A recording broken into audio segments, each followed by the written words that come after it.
Assalamualaikum warahmatullahi wabarakatuh. Alhamdulillahillazi an'amana bi ni'matil iman wal islam. Assalatu wassalamu ala asyrafil anam wa ala alihi wa ashabihil kiram. Amma ba'du. Ikhwan fillah, sahabat usdun yang dirahmati Allah.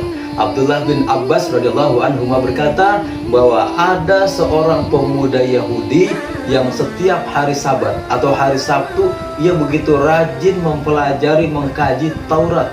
Hari Sabtu adalah hari di mana umat Yahudi ini beribadah. Nah, si pemuda tadi ia tekun mempelajari mengkaji Taurat sampai pada satu ketika ia menemukan di dalam Taurat yang ia bacanya ada 4 lembar dari isi Taurat yang menceritakan sifat-sifat karakter keadaan Nabi Muhammad Rasulullah sebagai Nabi akhir zaman. Kemudian ketika si pemuda tadi mendapatkan 4 lembar atau 4 halaman Taurat yang berisi informasi tentang Rasulullah, maka disobeklah lembaran Taurat tadi dan dibakarnya. Kenapa demikian? Karena pada saat itu Rasulullah sudah diutus dan saat itu sudah berada di kota Madinah. Kemudian para pendeta, para rabi-rabi Yahudi ini memberikan indoktrinasi kepada umat Yahudi bahwa apabila di dalam Taurat ditemukan cerita, kisah tentang Nabi akhir zaman, tentang Muhammad, maka itu adalah ayat-ayat tambahan dan harus dimusnahkan, harus dirobek dan dibakar. Itulah yang dilakukan oleh pemuda tadi. 4 lembar Taurat akhirnya disobek dan ia bakar. Sabtu depannya dia kembali mengkaji, mempelajari, bahkan menghafalkan Taurat. Dan seperti Sabtu yang lalu, dia menemukan kembali dalam Taurat yang ia bacanya ayat-ayat tentang sifat, ciri, dan juga tanda-tanda Rasulullah sebagai Nabi akhir zaman, sebagai penutup para Nabi. Seperti halnya Sabtu sebelumnya, maka 8 lembar halaman ayat-ayat yang berisi tentang sifat-sifat kerasulan Nabi Muhammad ia sobek dan kemudian ia bakar. Sabtu berikutnya ia rajin lagi, ia mengkaji, dan Allah mungkin memberikan satu hidayah kepada anak muda tadi. Ketika ia sedang mengkaji Taurat, ia menemukan 12 lembar ayat-ayat dalam Taurat yang sama seperti kemarin, berisi menceritakan tentang kerasulan Nabi Muhammad.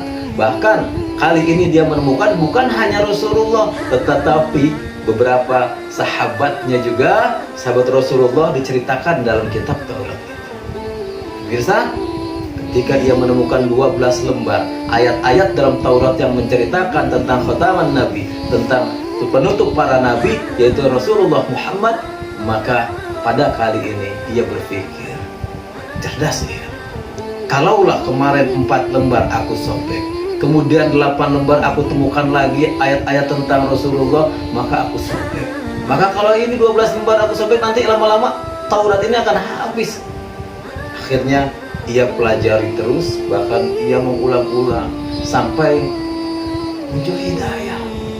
Allah tanamkan rasa kerinduan, rasa keingintahuan dari pemuda tadi terhadap Rasulullah Sallallahu Alaihi Wasallam. Ia pun datang kepada kaumnya, pada rabi-rabi Yahudi, ia bertanya tentang hal ini. Mereka menjawab, jangan sampai engkau bertemu dengannya atau ia bertemu dengan. Ketika diceritakan perihal ia menemukan ayat-ayat di dalam Taurat tentang Muhammad, dan ketika para rabi Yahudi menceritakan perihal tentang Muhammad dan melarang anak muda tadi untuk bertemunya, maka justru yang terjadi sebaliknya. Ia semakin penasaran dan semakin rindu, semakin kangen ingin bertemu dengan manusia yang digambarkan di dalam Taurat sebagai penutupnya para nabi, yang pada saat itu sedang berada di kota Madinah Al-Munawwarah. Sementara anak muda tadi tinggalnya di negeri Syam. Akhirnya tidak ada yang bisa membendung keinginan anak muda tadi untuk menemui Rasulullah.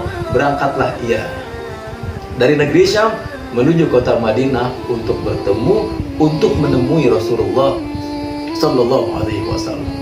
Berhari-hari anak muda ini berjalan, dan akhirnya Sampailah ia, tibalah ia di perbatasan kota Madinah. Dan orang yang ia temui pertama kali ketika ia memasuki kota Madinah adalah Salman Al-Farisi. Ketika bertemu Salman, maka anak muda tadi bertanya, apakah engkau Muhammad? Karena ia melihat ciri fisik dari Salman itu, Salman kebetulan adalah pemuda yang tampan, yang mungkin mirip dari karakter yang ia baca di Taurat. Ia belum pernah berjumpa Rasulullah, tapi ia hanya melihat ciri-cirinya. Salman ketika ada orang yang bertanya kepadanya dan mengatakan, bertanya apakah ia Muhammad, tidak menjawab, malah Salman nangis. Salman menangis, merasa kesedihan yang mendalam. Anak muda tadi bingung, ini kok ditanya malah nangis. Kata Salman akhirnya kemudian menjawab, wahai anak muda, aku bukan Muhammad, aku adalah pesuruhnya. Kenapa Salman menangis? Ternyata kejadian pada saat pemuda tadi bertemu dengan Salman Al-Farisi itu kejadian 3 hari setelah Rasulullah wafat. Rasul baru wafat 3 hari dan jenazahnya baru dikuburkan beberapa 1 hari yang lalu. Masih luka, masih mendalam. Ditanya apakah engkau Muhammad, nangis Salman. Tetapi Salman tidak mau mengecewakan anak muda yang datang dari jauh ini. Di mana Muhammad, antarkan aku kepadanya, kata anak muda tadi. Salman bingung menjawabnya. Kalau ia bilang Rasulullah sudah wafat, dia takut anak muda tadi pulang dan mengecewakannya.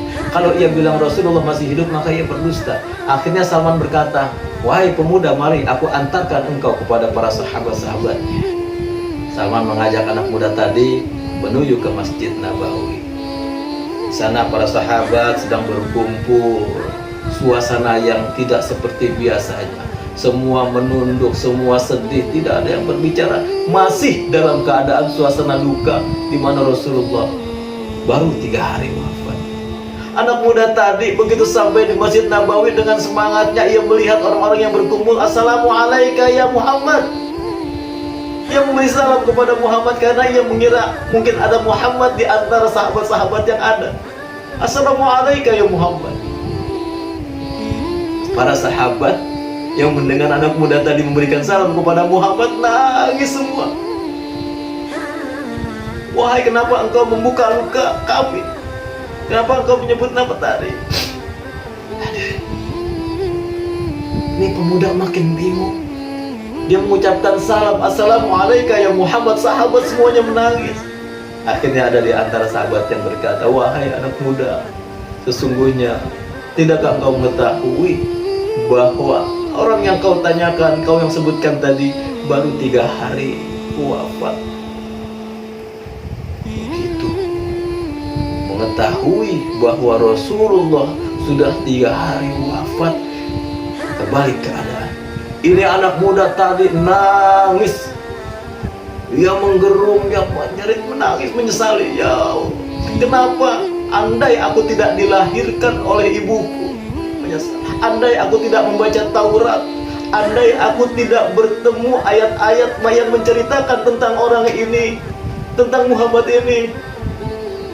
Andai aku bisa bertemu dengan Muhammad setelah aku membaca surat-surat atau ayat-ayat dari Taurat ini, sungguh aku akan sangat berbahagia. Tapi ternyata orang yang kutemui sudah dipanggil oleh Tuhan. Sia-sia perjalananku. Kemudian pemirsa, sahabat Husnun yang dirahmati Allah, orang tadi seperti teringat sesuatu dan kemudian dia berucap, apakah di sini ada Ali bin Abi Thalib? Kemudian Ali pun menjawab, aku Ali. Wahai Ali, namamu terdapat tercantum di dalam kitab Taurat. Ceritakanlah kepadaku tentang Muhammad, tentang Rasulullah. Bisa sahabat Rasul yang dirahmati Allah, masih dengan suasana sedih, Ali bin Abi Thalib pun kemudian menceritakan ciri fisik Rasulullah. Bahwa Rasulullah ini tidak tinggi dan tidak pendek. Rasulullah mempunyai mata yang bulat, beralis tebal, mukanya lebar, kemudian dahinya lebar, dan dari setiap giginya ketika tertawa maka memancarkan sinar. Ini sahabat usdun yang dirahmati Allah. Kemudian Ali melanjutkan, dan di antara dua pelikatnya ada tanda khataman Nabi, khataman nubuwah, tanda-tanda kenabian. Kata anak muda tadi, engkau benar wahai Ali, itulah yang aku baca, yang aku dapatkan dalam kitab Taurat. Apa yang kau sebutkan tentang ciri fisik Rasulullah, aku sudah baca, aku sudah melihatnya di dalam Taurat. Antarkan aku ke makam Rasulullah. Akhirnya anak muda tadi diantarkan ke makam Rasulullah oleh para sahabat. Dia menangis sejadi-jadinya di makam Rasulullah, kemudian berkata, wahai Tuhan, aku bersaksi bahwa engkau adalah zat yang maha esa, dan aku bersaksi bahwa orang yang ada di makam ini adalah orang yang benar, ia adalah Rasulullah, dan aku membenarkan apa yang diucapkannya. Wahai Tuhan kami, apabila engkau menerima keislaman kami, cabutlah nyawa kami. Akhirnya anak muda tadi ketika baru berucap demikian, ya Rob, apabila engkau menerima keislamanku ya Rob, cabutlah nyawaku. Allah kemudian mencabut nyawa anak muda tadi. Seketika anak muda tadi lemas dan terjatuh. Wafat ia di hadapan makam manusia yang paling mulia. Begitu cintanya anak muda tadi dari Syam, ia menemukan tanda-tanda kerasulan. Dia penasaran dengan Nabi Muhammad sallallahu alaihi wasallam. Ia datang ke kota Madinah. Ketika sampai di kota Madinah, yang ia dapati hanya makam Rasulullah. Ia minta dicabut nyawanya. Allah kabulkan, Allah terima keislamannya. Dan akhirnya anak muda tadi dimakamkan secara Islam dan dikuburkan di pemakaman Baqi di samping Masjid Nabawi. Pemirsa sahabat usdun yang dirahmati Allah, kalaulah seorang Yahudi yang ia hanya mendapatkan informasi dari Taurat, dari kitab-kitab yang lain, bukan Al-Quran, ia mengakui, ia dapat hidayah, ia cari kebenaran. Bagaimana kita yang Al-Quran sudah ada pada kita? Di situ ditunjukkan bukti-bukti kebenaran Allah, tetapi kebanyakan dari kita masih terlena, tidak menyadarinya, tidak mau mencari dan menggali kebenaran Al-Quran. Mudah-mudahan Allah berikan petunjuk kepada kita. Allah pertemukan kembali kita kepada baginda Rasul Nabi besar Muhammad sallallahu alaihi wasallam. Allahumma salli ala sayyidina Muhammad wa ala ali sayyidina Muhammad. Hadanallahu wa iyyakum ajma'in. Assalamualaikum warahmatullahi wabarakatuh.